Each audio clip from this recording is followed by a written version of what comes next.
الحمد لله رب العالمين والعاقبة للمتقين والصلاة والسلام على المبعوث رحمة للعالمين سيدنا محمد وعلى آله وصحبه ومن اقتفى آثره واتبع هديه بإحسان إلى يوم الدين. أما بعد فأعوذ بالله من الشيطان الرجيم. بسم الله الرحمن الرحيم. قال تعالى: وللرجال عليهن درجة. وقال تعالى: الرجال قوامون على النساء بما فضل الله بعضهم على بعض وبما أنفقوا من أموالهم.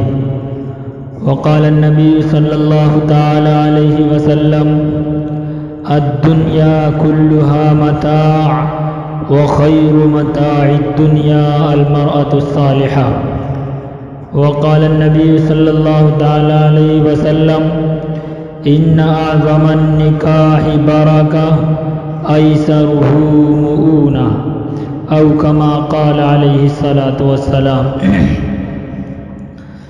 صدق الله العلي العظيم. اللهم صل على سيدنا محمد وعلى آل سيدنا محمد وبارك وسلم. محترم سامعین کرام، دنیا کے سب سے پہلے انسان حضرت آدم علیہ السلام تھے اور سب سے پہلی عورت حضرت حوا علیہ السلام. انہی دونوں کے ذریعے انسان بڑھے پھلے اور پھولے. نسل انسانی کیا بڑی دنیا میں بہار آ گئی. اولاد آدم نے ویران و سنسان دنیا کو آباد کر دیا، گل و گلزار بنا دیا، زینت بڑھائی، ہنگامہ و ہلچل سے معمور کر دیا. دنیا کے ان پہلے مرد و عورت نے بتا دیا کہ انسانی زندگی کی گاڑی انہی دو پہیوں پر چلے گی، ایک دوسرے کے تعاون سے چلے گی، ایک دوسرے کی موافقت و معانست سے چلے گی، ایک دوسرے کی غم گساری اور ہمدردی سے چلے گی. قوت و طاقت میں آدمی عورت سے بڑھ کر ہوتا ہے، جسمانی ساخت میں مرد عورت سے بالا تر ہوتا ہے. عورت نرم و نازک ہوتی ہے، کمزور و ضعیف ہوتی ہے. مرد مضبوط ہوتا ہے، چپاکش و توانا ہوتا ہے. لیکن مرد کی توانائی، چپاکشی اور زوراوری بہت حد تک عورت کی رہین منت ہوتی ہے. عورت کے سہارے کی محتاج ہوتی ہے، وہ خواہ کسی شکل میں ہو، ماں کی شکل میں ہو، بیوی کی شکل میں ہو، بہن یا بیٹی کی شکل میں. اللہ رب العزت سورہ بقرہ میں ارشاد فرماتا ہے: وَلِلرِّجَالِ عَلَيْهِنَّ دَرَجَةٌ.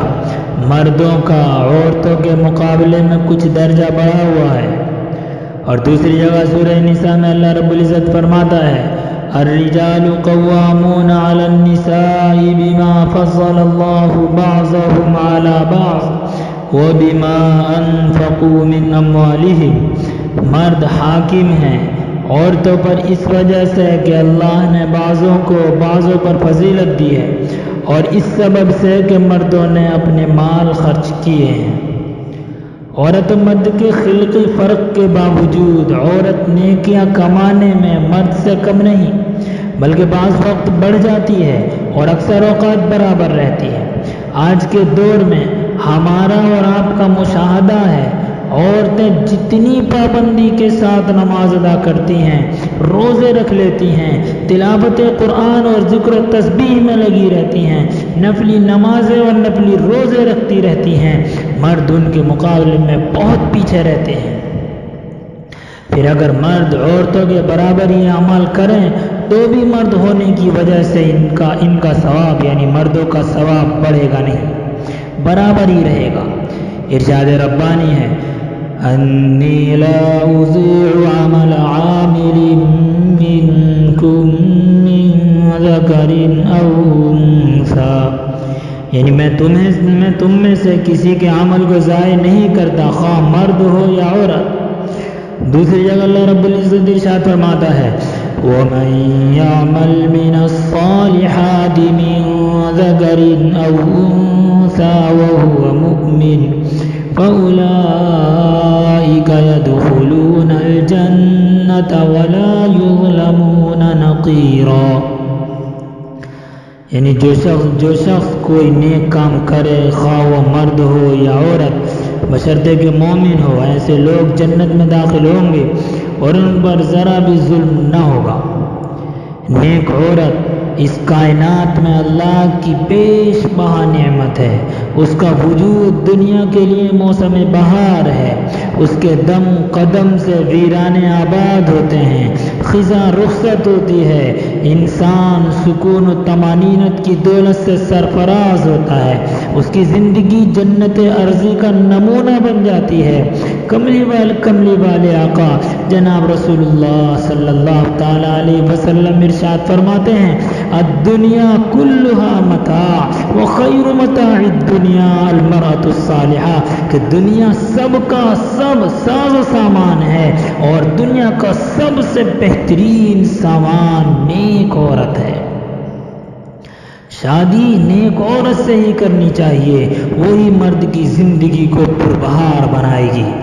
حضرت ابو ہریرہ رضی اللہ تعالیٰ عنہ کو خطاب کرتے ہوئے جناب رسول اللہ صلی اللہ تعالیٰ علیہ وسلم نے ارشاد فرمایا کہ دیکھو کبھی تو عورت سے اس کے مال کی وجہ سے شادی کی جاتی ہے، کبھی اس کے خاندان کی وجہ سے اور حسب و نسب کی وجہ سے، کبھی خوبصورتی اور جمال کی وجہ سے، کبھی دینداری کی وجہ سے. تم کسی اور چیز کو نہ دیکھنا، تم صرف دینداری کو دیکھنا. دیندار عورت سے ہی شادی کرنا. کسی مسلمان کے لیے تقوی اور پرہیزگاری کے بعد نیک عورت سے بڑھ کر کوئی چیز قابل حصول نہیں.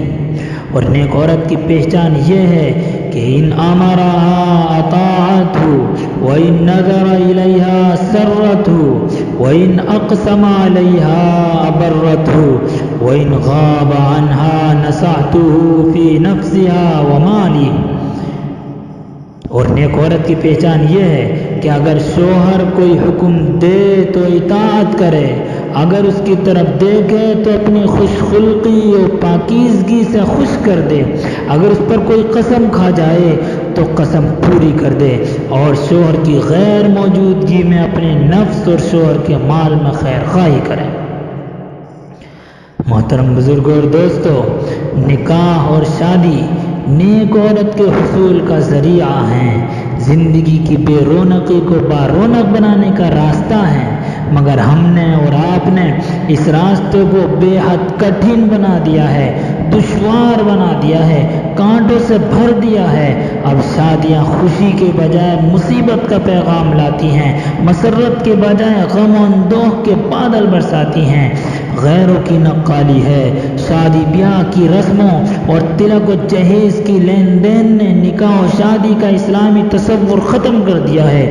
غیروں کی نقالی ہے، غیروں کی اندھی تقلید ہے، اسلامی احکام سے روگردانی ہے، بے جا فخر و مباحات ہے، جھوٹی شان و شوکت ہے، دولت کی نمائش ہے، دکھاوا اور ریاکاری ہے، غرور و تکبر کا اظہار ہے.